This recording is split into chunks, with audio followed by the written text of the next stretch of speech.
मैं हूं भगवान जगन्नाथ। मैं वही हूं जो युगों युगों से पूरी नगरी में रथ पर सवार होकर चलता आ रहा हूं।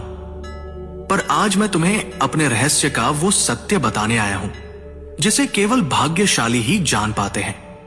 लोग मुझे जगन्नाथ कहते हैं, पर क्या तुम जानते हो मैं कौन हूं?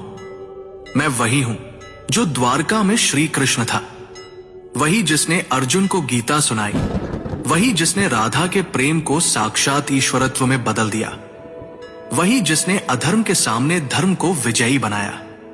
जब द्वारका का अंत हुआ, मेरा पार्थिव शरीर समुद्र में प्रवाहित कर दिया गया, पर मेरा हृदय, मेरा चेतन तत्व नष्ट नहीं हुआ।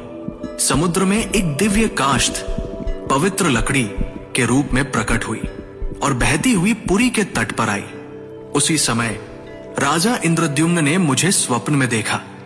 हे राजन, ये कोई साधारण लकड़ी नहीं, ये मेरा शरीर है, इससे मेरा विग्रह बनवाओ। राजा ने आदेश दिया। मूर्ति बनाने के लिए एक वृद्ध पुरुष प्रकट हुए। उन्होंने कहा, इन्हें गुप्त रूप से बनाऊंगा, कोई द्वार मत खोलना। वो कोई और नहीं, स्वयं विश्वकर्मा थे। जब मूर्तियां बन रही थी, रानी की चिंता बढ़ी। द्वार खुलवाया गया। मूर्तियां अधूरी थी। मेरे हाथ नहीं थे, मेरे चरण नहीं थे, पर तभी आकाशवाणी हुई, यही मेरा विराट रूप है, यही मेरा जगन्नाथ स्वरूप है, जहां मैं हर सीमा से परे हूं। जो मूर्ति नहीं, चेतना है, जो धर्म का रक्षक है। राजा ने मेरे उस दिव्य हृदय को मूर्ति में प्रतिष्ठित किया।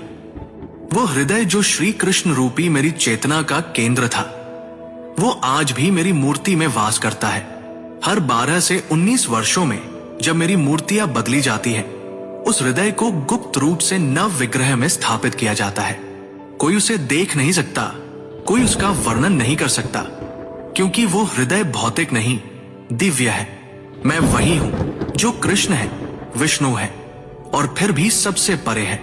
मेरी आंखें गोल हैं क्योंकि मैं हर दिशा में देखता हूं। जब मैं अपने भाई बलभद्र और बहन सुभद्रा के साथ रथ पर सवार होता हूं, तो वो यात्रा कोई उत्सव नहीं, वो क्षण है जब मैं मंदिर से निकलकर भक्तों के हृदय तक पहुंचता हूं। जब तुम मुझे सच्चे हृदय से पुकारोगे, ओम नमो भगवते जगन्नाथाय, तो तुम पाओगे कि मैं तुमसे कभी दूर था ही नहीं। मैं वही था तुम्हारे भीतर, तुम्हारी चेतना में।